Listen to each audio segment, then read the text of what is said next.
De lupus. Nos queda todavía un poquito menos de una hora. Llegamos. A ver, lupus. Bueno, el nombre que viene del lobo, ¿no? Lupo. Lupus, lobo, en latín. Esta enfermedad ya la conocían así desde hace muchos años, ¿no? Ya la conocían así desde antigüedad. Bueno, vamos a ver, es una enfermedad autoinmunitaria, crónica, episódica, multisistémica, ¿no? De origen ocasionada por la presencia de anticuerpos, anticuerpos antinucleares, ¿no? Y se caracteriza justamente por inflamación generalizada a nivel vascular, colectivo, en cualquier tejido del cuerpo, ¿no? Justamente por inmunocomplejos. Vamos a ver, por ejemplo, piel, riñón. Lo que podemos encontrar en piel, en riñón, corazón, tejido encefálico, cualquiera de esos sitios, pero principalmente se va a dar en piel y riñón, ¿no? Son los sitios que son los más llamativos o los más frecuentes. Vamos a ver algunos ejemplos. Ahora, factores de riesgo. Se ha visto que esta enfermedad es casi siempre se da en mujeres, ¿no? Particularmente mujeres en edad fértil. Está muy fuertemente asociado con el tema hormonal, ¿ya? Mujeres en edad fértil, sobre todo familiares directos con lupus eritematoso sistémico, ¿no? O sea, por ejemplo, cuando digo familiar directo, ¿a qué me refiero? Hermanos, ¿no? O sea, tu hermana, tu madre, tus hijas, ¿no? También gemelos monocigotos. Cuando digo gemelo monocigoto, ¿a qué me refiero?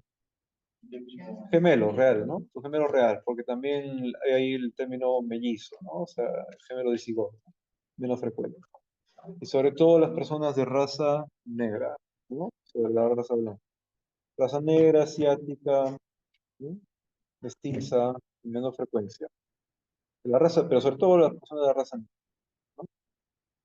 Por ejemplo, ahí, ¿no? En ambos casos son raza negra, solo que la persona de la derecha es tal vez birracial, ¿no? O sea, menos.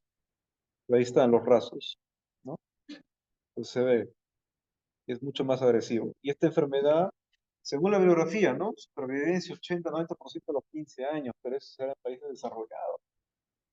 No será lo mismo que te dé eso en Chicago, en Washington, en Norfolk, que te dé eso, a que te dé, pucha, en Tarapoto, en Loreto, en Amazonas, que te den Chubay, que te den Madre de Dios, ¿no? O sea, pucha, si te da eso en la sierra, te da en la selva, te da en el BRAE, ¿no? Que te dé eso en las zonas más lejanas acá en Perú, está bien bravo, porque llegar a la ciudad es difícil.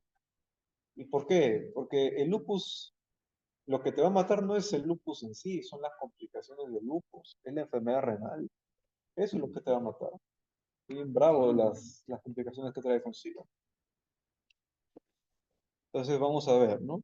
Entonces, como te das cuenta, estos factores de riesgo en sí son no modificables, ¿no? La edad, el sexo, todo eso no lo puedes cambiar. Vamos a ver, órganos y sistemas afectados. Básicamente te puede comprometer cualquier órgano, cualquier sistema. Entonces te puede afectar el sistema tegumentario, la piel, ¿no? Te puede afectar el sistema cardiovascular, te puede afectar el aparato urinario, eso no es un vaso, es un riñón, que está inflamado incluso, ¿no? Te puede afectar el sistema vascular periférico,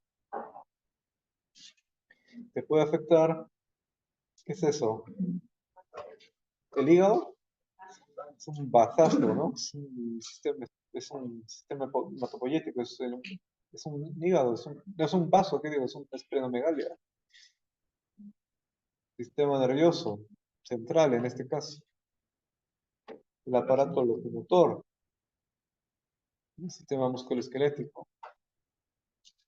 ¿Dónde está el hígado? No se ve. Ahí hay derrame pleural, hay ascitis, todo, ¿no? Ahí, perdón, está un error. Pues vamos a ver, los agentes. Se dice que hay tres agentes, ¿no? Es una enfermedad autoinmune, o sea, no hay cómo saber exactamente cuál es la causa. Entonces hay tres factores que van a intervenir aquí, genéticos, hormonales y ambientales, ¿no? O sea, no hay cómo saber exactamente qué pasa. Entonces, cuando ustedes hagan la etiopatogenia del lupus, van a tener que hacer como un triángulo, una triada, ¿no? Van a tener que abordar estos tres grupos y hacer un cruce, ¿no? Llegar a un centro. Vamos a verlos uno por uno, a ver cómo intervendrían. Vamos a tratar de chequear. Veamos, ¿no? Hay componentes también que son los anticuerpos antinucleares y también la parte inmunitaria, autorreguladora, autorreactiva. Vamos a chequear, ¿no? Entonces, con lo que respecta a la parte genética, tenemos, por ejemplo, al antígeno humano leucocitario, al HLA, ¿no? Este es un grupo que deriva justamente del cromosoma número 6, como puedes ver ahí, tiene su brazo corto, su brazo largo, y del brazo corto, ¿no? Del cromosoma 6, ¿no? Del segmento P21-31, ahí derivan pues tres clases de HLA, clase 1, 2 y 3, ¿no? Que van a derivar precisamente pues los complejos de histocompatibilidad tipo 1, tipo 2, ¿no? Entonces, hay aberraciones que salen de esto, que van a derivar en mutaciones y van a causar un reconocimiento anómalo de tu sistema inmunitario. Se habla que hay dos rutas, ¿no? O dos clasificaciones al menos de este HL, de estas antígeno humano leucocitario, de este antígeno humano leucocitario, perdón, clase 1, clase 2, perdón, hay confundidos. La clase A, clase 1, clase 2 de esto. Bueno, vamos a verlo cómo intervendría. Entonces tenemos acá estos grupos. Date cuenta que no es el único, ojo, hay muchos más, pero se ha visto que las deficiencias del gen HLA, del antígeno humano leucocitario, va a intervenir, por ejemplo, en lo que es alteraciones del complejo de histocompatibilidad tipo 1, tipo 2. Sobre todo aparece en la raza negra, ¿no? Entonces, por ejemplo, alteraciones en el sistema de complementos C5, C8, C1, ¿no? C4, C2, ¿ya? Alteraciones de complejo de histocompatibilidad A1, B2, todo lo que vemos acá. eh, Podrían verse en las propias células presentadoras de antígeno y también en los linfocitos. Este de acá, sobre todo, el más frecuente. Estos son los más frecuentes que se ven.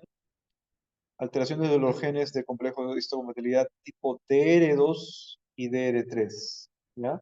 Ojo, no se debe confundir, el de artritis reumatoide son otros. ¿Ya? DR2 y DR3 con un riesgo relativo de 2 a 5 veces más. ¿Ya? DR2 y DR3. El de artritis reumatoide es otro, es DR4. ¿Ya? Esto de riesgo no suma, esto multiplica, ojo, ¿ya? Hay otros DR más que se pueden aparecer otros números, pero este es el más llamativo y este sobre todo en raza negra, sobre todo el 3, ¿ya? También podríamos mencionar otros más como genes, ¿no? Sistema de complemento, polimorfismos de la proteína de lectina fijadora de manosa, ¿no? Receptores de fijación de la inmunoglobulina G, ¿no? Que vemos acá, pero es la combinación de cuatro o más de estos, pero especialmente DR2, DR3, relacionados al antígeno humano leucocitario, ¿ya? Esto es mucho más común cuando tienes un familiar directo, 10 veces más en pacientes con lupus que la población general, ¿ya? Esto es lo referente al menos al tema genético. Tienes que tener cuatro de estos para que tengas al menos una susceptibilidad genética importante. Pero este no debe faltar. ¿Ya? ¿Sí? A continuar, hasta que se duermen ya. Quedan 20 minutos. En el ambiental tenemos la radiación ultravioleta, ¿no? Tenemos una radiación ultravioleta alta y una radiación ultravioleta baja. Se dice que de 3 a 5 ya empezamos a requerir protección especial, ¿no? Sobre todo cuando es una radiación ultravioleta muy alta, de 8 a 10 a más, ¿ya? A los que les gusta ir a la playa al menos, ¿no? Sobre todo si tienen el piel clara, ¿ya? ¿Y por qué, ah? ¿Por qué la radiación ultravioleta? Bueno, recordemos el espectro al menos electromagnético, ¿no? Acá tenemos los efectos de la radiación ultravioleta. Como te puedes dar cuenta, tienen diferentes situaciones. La radiación ultravioleta, sea A o B, sobre todo la B, que es mucho más seria, puede, por ejemplo, dañar directamente el ADN. Ese es uno de los efectos que tiene, ¿ya? La radiación ultravioleta puede causar daño directo, lesión directa, puesto que es absorbido por el propio núcleo de las células de la piel. Esto puede dañarlo directamente el núcleo. ¿Estamos? ¿Sí? ¿Sí? Ya. Por otro lado, puede causar acción directa sobre radicales libres de oxígeno. Y esto a su vez puede también tener efectos sobre los lisosomas, que va a hacer acción sobre las catepsinas y va a tener efectos sobre la caspasa 8, y más adelante podría llevar a una apoptosis, ¿no? O sea, por otro lado tiene pues ese efecto. ¿Estamos? Y por otro lado, pues también va a tener efectos sobre sobre los receptores a nivel de la piel que vemos acá, que va a tener efectos sobre estos receptores de catecina. Por ese efecto sobre la catecina también podría causar daño, ¿no? ¿Quién es el protector aquí? Este receptor, ¿no? El receptor tipo 2 de célula linfoma B, en todo caso es protector, ya que bloquea estos efectos que vemos acá. En el caso del núcleo, al ser dañado, también podría tener efectos indirectos a nivel de la mitocondria que podría provocar eh, el mismo daño, ¿no? Llevando hacia la producción de caspasas 9 y 8, digo, 9 y 3, se dan antiapoptosis. O sea, favorece causa daño directo y peroxidación lipídica, daño de ADN y daño pues de las propias proteínas de la célula. Entonces, con todo eso, esto que vemos acá es el receptor del factor necrosis tumoral, ¿no? Entonces, es una lesión directa a la propia célula de la piel, poniéndote la radiación ultravioleta, sobre todo si es una radiación ultravioleta alta, sobre todo si es rayos ultravioleta tipo B, ¿no? Son los efectos que tiene acá. Causa apoptosis. ¿Y por qué es importante esto? Porque acuérdate, la apoptosis que causa, se libera material de la célula hacia el citoplasma, hacia la matriz extracelular. ¿Y quiénes están por ahí? Tus células presentadoras de antígeno. Van a reconocer que hay PAM, daño, y van a empezar a presentar ese daño a tus linfocitos. Y va a empezar a haber una respuesta inflamatoria que no se va a controlar. Y va a comenzar a haber una autoinmunidad, ¿no? O sea, por un lado, va a haber un sistema de reconocimiento anómalo de tus complejos de histocompatibilidad, ¿no? Tipo 2 anómalo, y por otro lado, una lesión constante, una apoptosis exagerada por radiación ultravioleta, daño directo y va a haber necrosis, va a haber apoptosis, ¿no? Entonces vas a estar autoestimulándote constantemente y va a haber una autoinmunidad, ¿no? Entonces el siguiente paso, vamos por ahí, ¿no? Y lo que estaba mencionando, o sea, constantemente va a haber una apoptosis, una respuesta inflamatoria local. Y por ahí nuestro viejo amigo, el factor nuclear kappa B y los inflamasomas y todo lo que eso va a traer consigo, ¿no? Entonces va a haber esa reacción. Y por otro lado, en el ambiental también tenemos los virus, pues tenemos el virus de Epstein-Barr, por ejemplo, ¿no? Virus de herpes tal vez. Entonces esos virus también pueden causar daño de la piel y la misma reacción que estamos viendo antes. O sea, muerte celular, apoptosis y va a haber también una exposición de tus células presentadas de antígeno, tu célula dendrítica, por ejemplo, al material al núcleo, material nuclear dañado de tus células, de la piel, ¿no? Tus células queratinocitos, por ejemplo, ¿no? Y por otro lado también tenemos medicamentos, pues medicamentos que ya están demostrados que tienen cierto grado de asociación con enfermedades autoinmunitarias. Por ejemplo, la isoniazida, que se usa, por ejemplo, ¿en qué? En tratamiento para tuberculosis, ¿no? La metildopa que se usa en tratamiento antihipertensivo y gestante, por ejemplo, ¿no? Preeclampsia, interferón alfa, clorpromacina, diltiazem, ¿no? Y así. Entonces, todos esos tratamientos podrían despertar también, ¿no? Una, una crisis lúpica, ¿no? Anticonvulsivante como la fenitoína, carbamazepina, tienen riesgo intermedio, ¿no? Y riesgo bajo que se ha dado, pero no es frecuente, se podría suceder. Bueno, ahí está, no sé por qué los títulos no se han actualizado. Ahora, en las hormonas también hay de riesgo protectores, ¿no? ¿Por qué se da más que nada a las mujeres? ¿Y en qué caso los hombres serían una excepción? Vamos a ver. A ver, agresores y protectores. Agresores tenemos obviamente los estrógenos, pues, ¿no? O sea, ¿por qué las mujeres? Porque las mujeres son las que producen estrógenos, ¿no? ¿Y cuáles son los estrógenos? ¿Cuál es el principal estrógeno que produce la mujer? No, el estrógeno, no, no es, no, progesterona es, progesterona es, progesterona, creo. Eh, los estrógenos son beta estradiol, estrona, ¿no? Estriol, ¿no? Y los progestágenos son, por ejemplo, progesterona, ¿no? Entonces, entre los estrógenos está, por ejemplo, el beta estradiol, que es el principal estrógeno que produce la mujer, ¿no?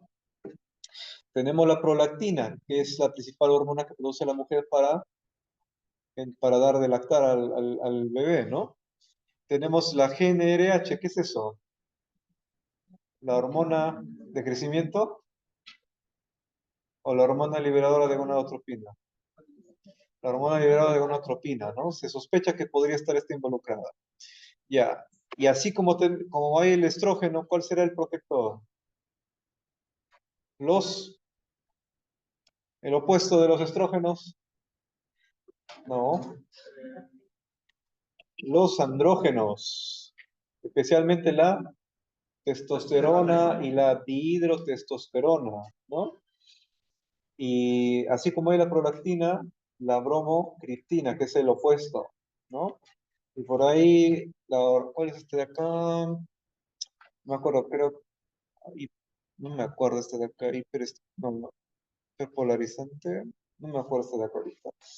A ver, vamos a chequear. Entonces, por ejemplo, los estrógenos se ha visto, ustedes recordarán que tanto los estrógenos como los andrógenos y todos los demás, las hormonas sexuales son hormonas derivadas del colesterol, ¿no? O sea, tú tienes que ingerir los lípidos se convierten en kilomicrones, entran por un vaso pilífero, todo lo demás llegan a la sangre.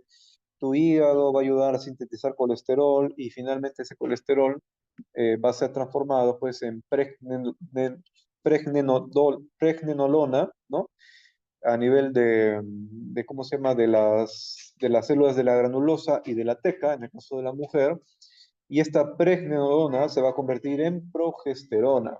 Ahora, la célula de la granulosa no puede crear andrógenos, ¿ya? No puede crear, por ejemplo, androstenediona, no puede crear testosterona, no puede.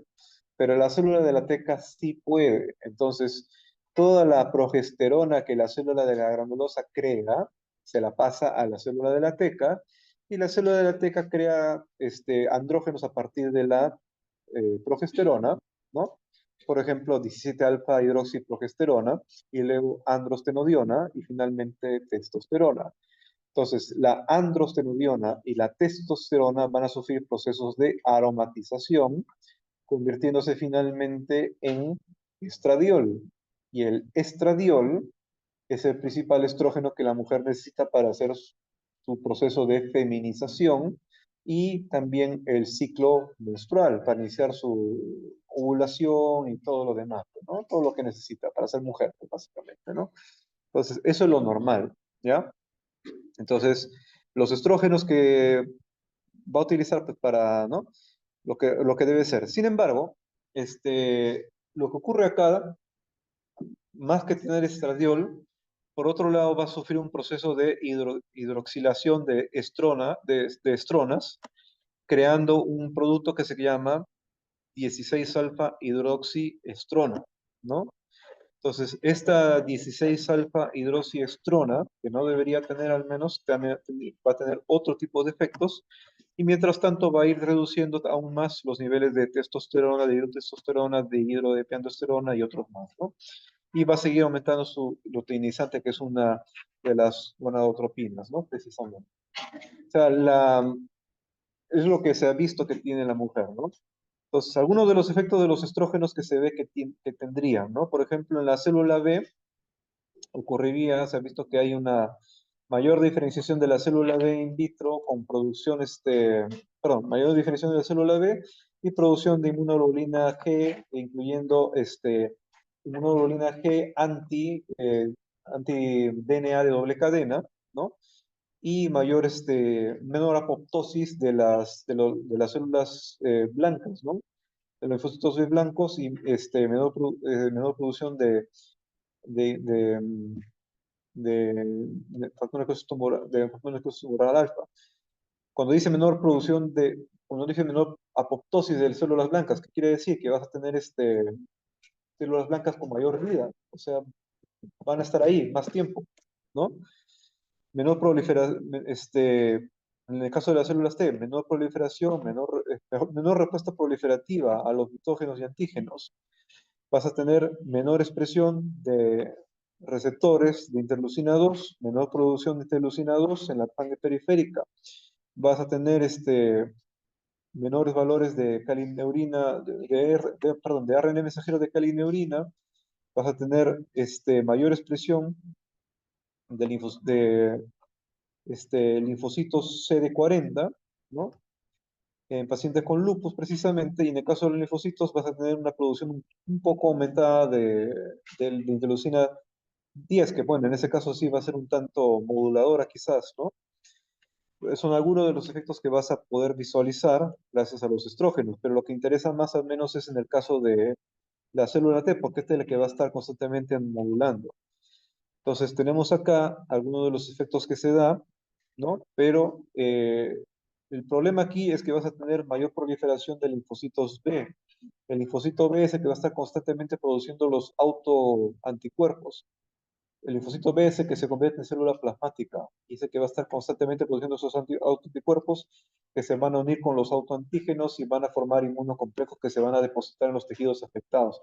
Eso, cuando se une al sistema de complemento, va a despertar, va a causar como dicen en inglés, ¿no? En inglés, va flare up, ¿no? Va a despertar, se va a incendiar, va a causar el cuadro de lupus, va a haber la, se va a despertar la enfermedad y causar, por ejemplo, el daño específico. La enfermedad se conoce como lupus eritematoso sistémico, sí, pero el daño específico lo conocemos, por ejemplo, como lupus cutáneo agudo, nefritis lúpica, miocarditis lúpica, neuritis lúpica, ¿no? Hepatitis, ¿no? O sea, la enfermedad en sí, lo que ustedes van a ver en los pacientes. Lo más común es que ustedes, cuando dicen lupus, tú estás pensando en la eritema de mariposas, es lupus cutáneo agudo. Pero si tiene, por ejemplo, injuria renal aguda y está para diálisis, o enfermedad renal crónica descompensada y está para dializarse, eso es nefritis lúpica, grado tal, ¿no? O sea, ese sí. Eso es lo que ustedes van a visualizar. Gracias a esto, gracias a que se forman los inmunocomplejos, se depositan. Vamos a ver, en el caso de los andrógenos, ¿qué pasa acá? El andrógeno, por su parte, es protector. ¿Qué se ha visto? El andrógeno es el principal bloqueador del linfocito B. Ahí están las imágenes, míralo, obsérvalo, ¿no? Se ha visto que el andrógeno, ya sea de forma, eh, bueno, no directa, sino más bien indirecta, va a impedir que el linfocito B se transforme en célula plasmática productora de autoanticuerpos. Acá lo estás visualizando. El linfocito B es el responsable de producir autoanticuerpos y que de esta manera se vayan y depositen en el tejido, eh, busquen el tejido, se unan al autoanticuerpo que está por ahí y formen el inmunocomplejo. Entonces, ¿cómo lo hace? Se ha visto que pueden bloquear a los efectos del interferón alfa o el BAF. El BAF viene a ser el factor activador de linfocito B, que produce la célula plasmática dendrítica, no, la célula dendrítica plasmacitoide, esta que vemos acá. Esta es una célula dendrítica plasmacitoide, se llama, ¿ya?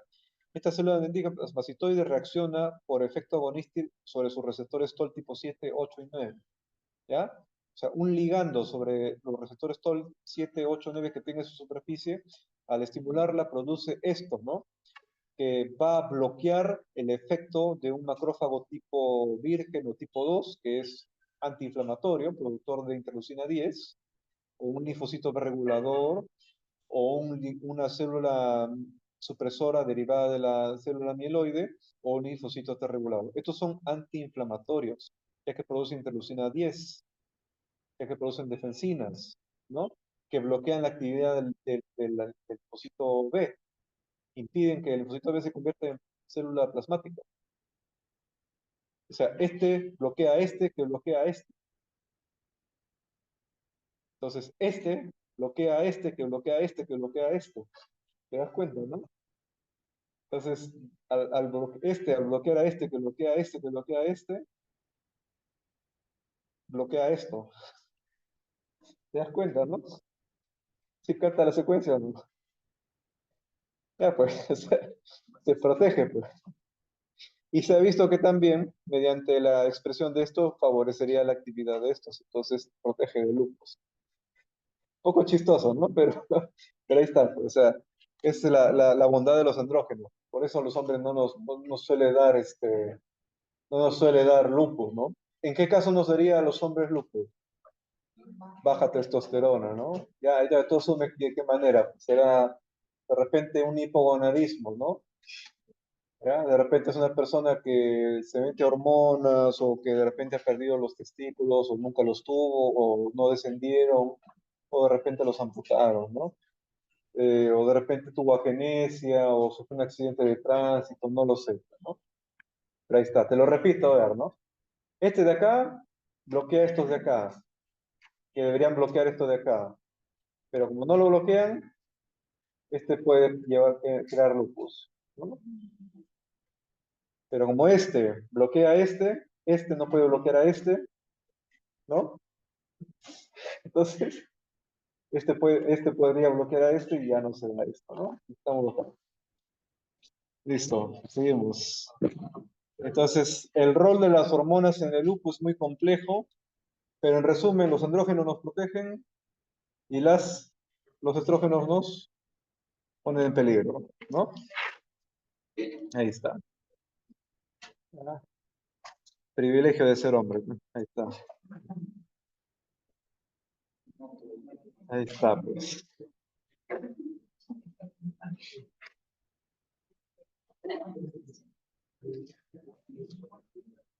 Y esto explica también en parte por qué, por ejemplo, las mujeres que están pues cerca de los 40 años ya no les suele dar lupus, pues, ¿no? Pero sí les da la otra, más bien, les da artritis reumatoide. Más frecuente que se dé lo otro. Ya. Entonces acá tenemos, por ejemplo, el resumen de lo que se decía, ¿no? Eh, mira, por ejemplo, una célula muere, ¿no? Una célula moriría, puede ser por cualquier mecanismo, apoptosis, ¿no? Y al final se libera material genético. O una célula, un virus, por ahí está circulando, es reconocida por una célula dendrítica, ¿no? Y termina causando una respuesta inflamatoria dirigida, ¿no? Adaptativa. Entonces, dependiendo de quién sea el estimulado, puede ser un linfocito T o un linfocito B. El linfocito B estimulado por un linfocito T helper CD4, linfocito CD4 T helper 2, podría transformarse mediante el factor estimulante del linfocito B, se transformaría en perdón, factor activador del linfocito B, se transformaría en una célula plasmática, ¿no? Productora de inmunoglobulina, que en este caso sería un autoanticuerpo. Y se va a ir dirigido a un material genético, en este caso, que lo va a encontrar precisamente en tu tejido de donde provino esto, ¿no? Es un autoanticuerpo. Entonces va a haber una reacción cruzada, o sea, va a irse a tu piel y va a atacar ahí, ¿no? Se va a unir a ese antígeno que esté por ahí, se va a formar un inmunocomplejo, se activa el sistema complemento y vienen tus neutrófilos, tus macrófagos, todo y empiezan a atacar, a causar respuesta inflamatoria local, inflamación aguda, ¿no? Entonces, es eso. Por otro lado, tienes el linfocito T, que dependiendo qué citocina aparezca, qué células lo estimulen, podría diferenciarse en una subpoblación, T helper 1, T helper 2, T helper 17, que esto sería algo muy serio, podría ser un regulador de subpoblaciones, ¿no? Por ejemplo, un T helper 1 va a activar macrófagos y va a ser proinflamatorio. Un T helper 2 va a ayudar a controlar cierta respuesta inflamatoria. Un regulador, sí, pues es el inmunomodulador. Un T helper 17, este es un inflamatorio crónico por lo general, ¿no? Por ejemplo, el T helper 1, lo hemos visto, interferón gamma, ¿no? Macrófagos tipo 1. T helper 2, macrófago tipo 2, ¿no? T helper 17, este va a causar granulocitosis. Y ahí está, pues, ¿no? Virus, bacterias, radiación ultravioleta, material protótipo, sensibilización y todo lo demás. Las citocinas van a haber muchas. Interleucina 2, 6, 10, 12, ¿no? Algunas van a modular las poblaciones, proinflamatoria, inmunomoduladora o antiinflamatoria, y así. Haremos de algunas de ellas en un ratito, ¿no? Ya se quieren ir, creo. Quedan 5 minutos. Ya, creo que eso lo voy a hablar con el grupo de artritis reumatoide. Hablemos de los signos y síntomas, ya, para que se vayan interesados. A ver, como te decía, lo que vemos a la izquierda, a ver, lo que vemos a la izquierda son las enfermedades, ¿ya? La enfermedad, a ver, la enfermedad en sí se llama lupus eritematoso sistémico, ¿está bien? Pero tú me tienes que decir, está bien, lupus eritematoso sistémico, pero me tienes que decir la enfermedad según el sitio que está afectando. Si no es como problema, al menos como hipótesis. Por ejemplo, si fuese en la cara, lupus cutáneo agudo, lupus discoide, lupus así, así, vamos a chequear, ¿no? Ahí están los signos clínicos, se conoce desde varias décadas, vamos a ver, ¿no? Por ejemplo, acá, rayas llenas de mariposa, que es el signo característico del lupus, que es parte del lupus cutáneo agudo. Es una placa eritematosa que no atraviesa. ¿Qué surco? ¿Qué surco es ese? Nasogeniano, ¿no? Porque el naso labial está más bajito, ¿ya? Ese es el surco nasogeniano, ¿sí? Y no atraviesa eso, y no lo atraviesa, date cuenta, ¿por qué? Porque respeta el territorio de la arteria facial, ¿no? Es el territorio de la arteria facial. Atraviesa el puente nasal, pero no debería irse hacia la narina, ¿no? Y ahí tenemos, por ejemplo, otro tipo de lupus, el lupus discoide. No sé si lo notas, acá. Son lesiones ¿no? Forma de disco, ¿no? Son el disco, un borde bien definido, todo, el centro es hipocrómico, el borde es hipercrómico, y acá hay una diferencia, mira, si te das cuenta, el centro es hipocrómico atrofiado, hay atrofia de piel, pero acá, por ejemplo, está una simple hay hipercromía y acá, sin embargo, hay eritema agregado. ¿Por qué? Porque acá la lesión no está reactivada y acá la enfermedad no está activada, acá está reactivada, acá se nota mejor, acá se nota mejor. Y encima tiene la aguda. O sea, mira, ¿te das cuenta? Hipercrómica, hipocrómica y tiene eritema agregado. ¿Por qué? Porque hay una bengala, se ha encendido la enfermedad. O sea, la enfermedad crónica se ha regudizado. ¿Entiendes? Claro, la enfermedad estaba controlada y hay un estímulo que ha hecho que se dispare. Me dejo entender porque es una enfermedad inflamatoria autoinmunitaria. Algo ha pasado y se ha vuelto a encender, se ha vuelto a disparar el estímulo, ¿ya? ¿no? Míralo bien, pues, ¿no? La lesión se ha vuelto a disparar. Acá, lesiones mucocutáneas, por ejemplo, con papulares y todo, ¿no? Mucocutáneos, mucocutáneo, también en tórax, en tronco, ¿no? Y así, en diferentes puntos, ¿no? Rash fotosensible es otro dato importante, que estas lesiones empeoran cuando te expones a la luz solar, ¿ah? Empeoran con la exposición al sol. Ahí está. También lesiones en las uñas se tienden a romperse, hay una vasculitis periunquial y la uña se levanta. Mira el lecho unquial, hay hemorragia y empieza a levantarse. Mira el ángulo de la uña, está que se desprende esta uña. Acá, mira, hemorragia, la cutícula tiene hemorragia. ¿Ves? Hemorragia. Vasculitis periunquial. Úlceras digitales. ¿Ves? Úlcera. Hay una lesión excavatoria, hay pérdida de sustancia acá, ¿no?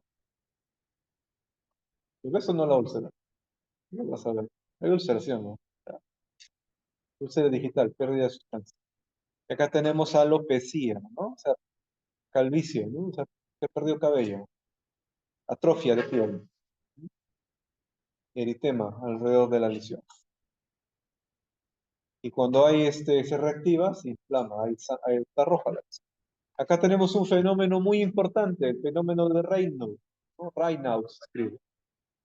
¿Ya? Esto es muy importante. Acá qué ocurre, mira, es un vasoespasmo rápido, agudo, rapidito, pero ya sé que ya se quieren ir. ¿Ah? Dame 3 minutos, ¿no? Los signos y síntomas, al toque, ya sabes. El fenómeno de Raynaud, ¿ya? Este de acá aparece súbitamente con exposición al frío, hay una vasculitis. Mira, la pared de la arteria, es una arteria, mira, la pared se engrosa, hay un espasmo, se cierra y ocurre súbitamente palidez, seguido de cianosis. ¿Ya? Y acá, mira, palidez, cianosis aparece después y luego se recupera. ¿Ves? Mira, dedos pálidos o cianóticos y de ahí se va recuperando. Fenómeno de Raynaud, ahí está. No es exclusivo de lupus, ¿ah? Puede aparecer en otras enfermedades autoinmunitarias. Exantema y enantema, ¿no? En este caso, enantema, úlceras orales, etc. Artropatía de Yakult, ¿ya? Parecido, parecido a la reumatoide, parecido, pero no lo es, ¿no? Parecido a la artritis reumatoide, solo que sin